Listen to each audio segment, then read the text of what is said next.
Hey there, and welcome to Neverwinter Nights. This is a game that I've had for a while. I've always sort of wanted to do a Let's Play of it. I haven't really seen very many of these on the internet, so I figure I'll do my own. This is going to be the character creation video. I want to make it its own episode.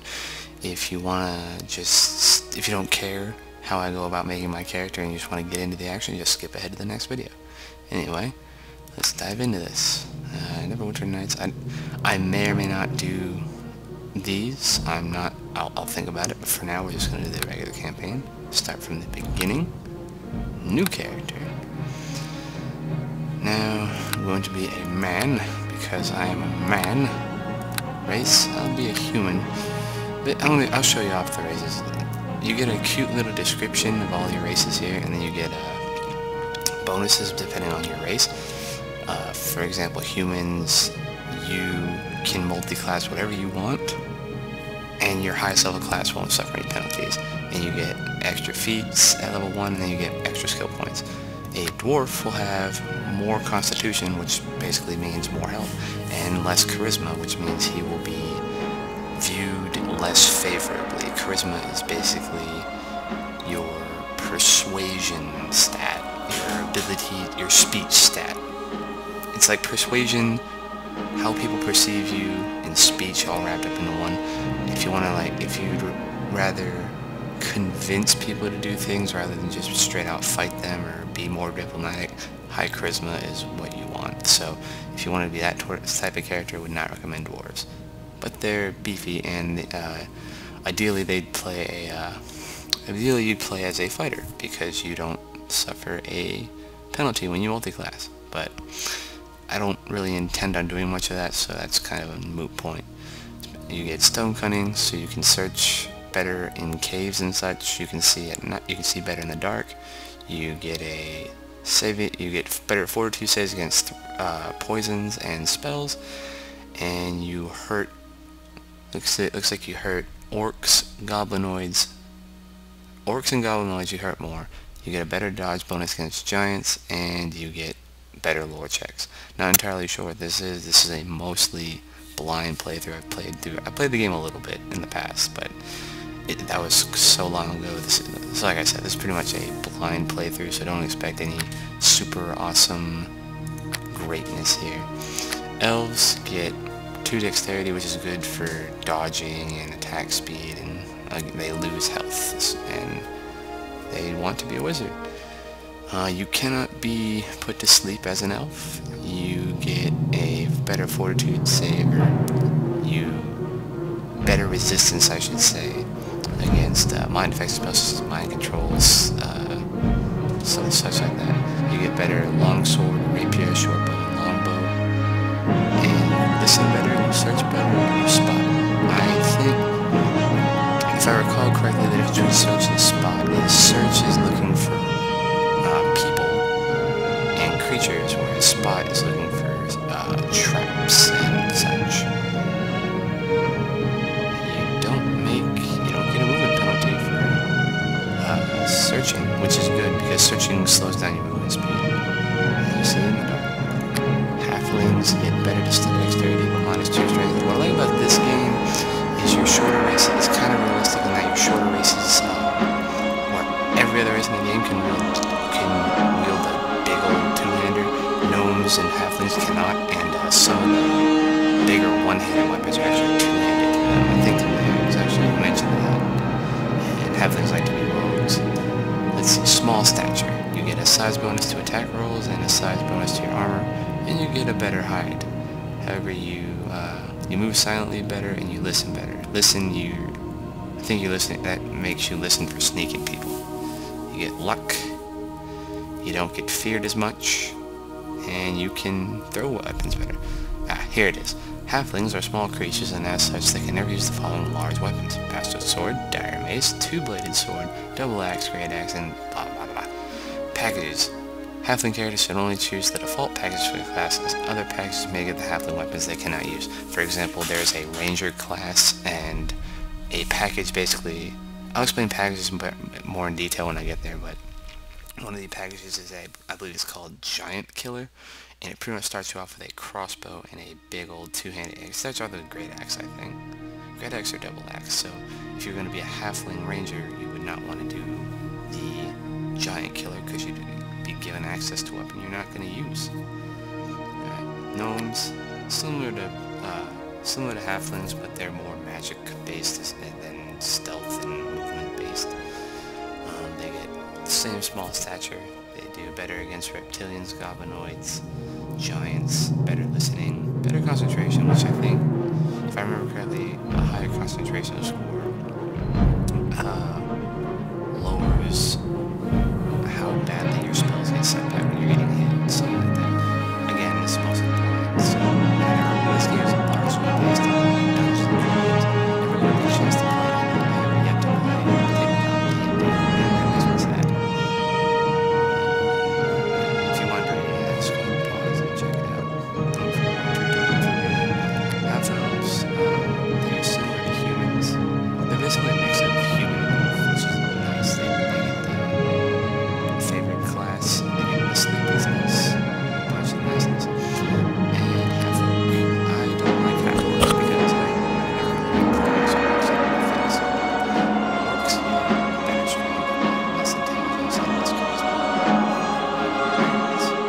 They can see in the dark. Anyway, the center of the portrait, as you can see, is also one of those cool shoes.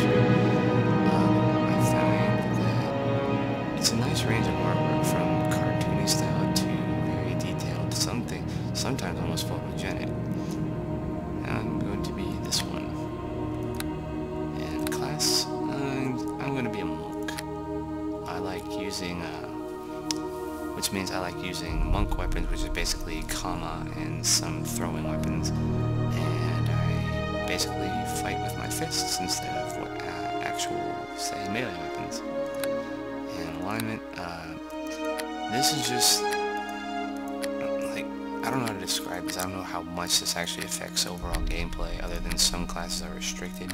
For example, if I were to play a paladin, I could only be lawful good, and if I were ever to not be lawful good, I would no longer be able to level up as a paladin. But other than that, you're just restricted to lawful. Now, lawful good, this is basically, as I just explained, lawful good would basically be a paladin. Lawful neutral is the closest thing you can get to, like, you follow the law, but you don't really care about the needy, and you're not really too worried about evil temptations either. There's a nice little description of what it means.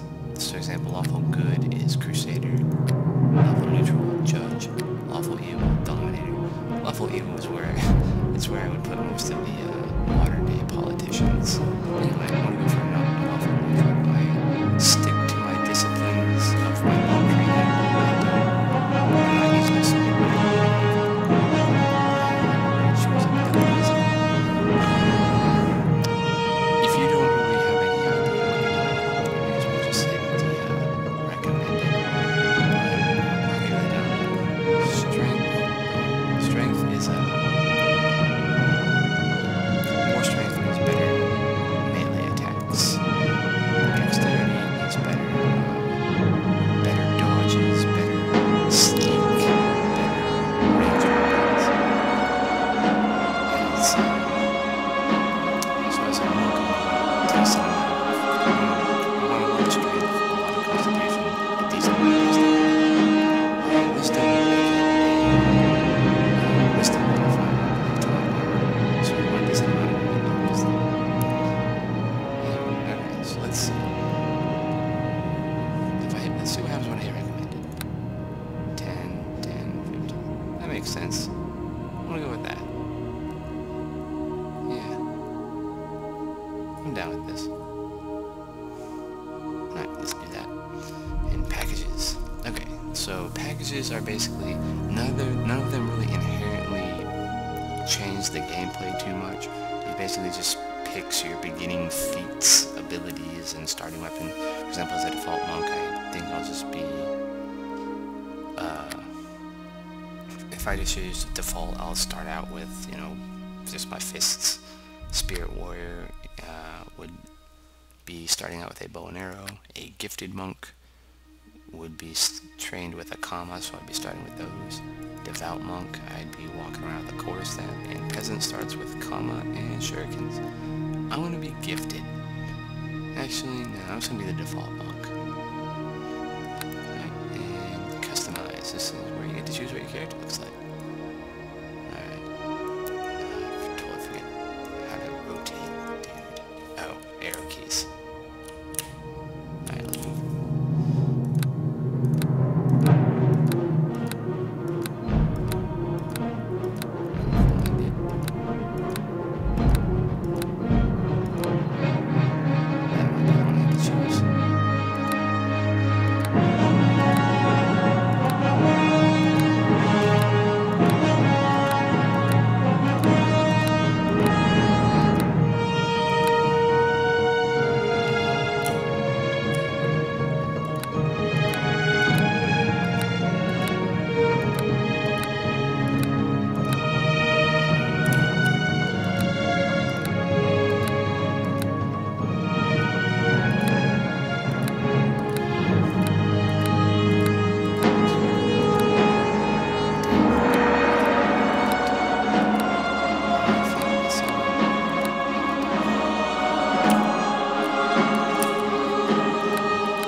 Big body, little body. I'll be that size. Clothing. What do I look like when I start the game? That looks nice. Oh, look, not no spellcaster. Very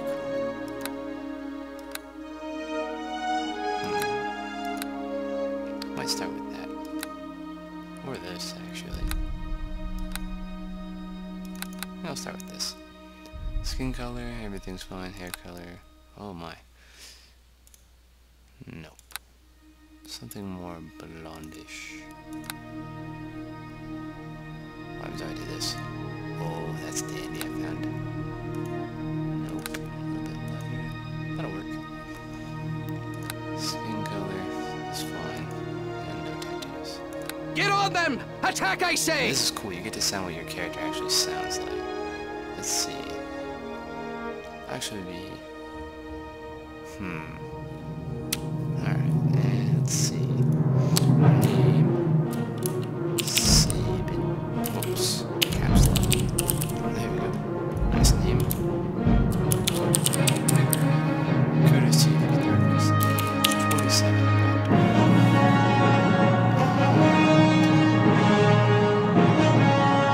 To your weapons, and don't let up! Attack! It's nice that you get to sound. Choose what your character sounds like, I should say. Get on them! Attack, I say! By my direction, attack! Attack! Get on them! Attack! Attack! Attack! So many choices. So many. Attack! I say attack! Strike it then! Attack! By my will, attack! Here's one of my favorites. Let's check this one. Attack! Kill them now! To the fight, my friends! Attack! Don't just stand there! Crack some heads! Their time has come. Dash once more into the breach, my friends! I want to see suffering. Now, strike swiftly. Show them your steel! Attack! Now you shall taste my power! Time to spill some blood! I hear the battle calling! Attack! To the fight, my friends! Attack! Strike at them! Attack! I think I'll be the reserved guardian. Alright. Sabin Figaro. And that's pretty much character creation. Sorry it took so damn long. And they get into the action in the next one.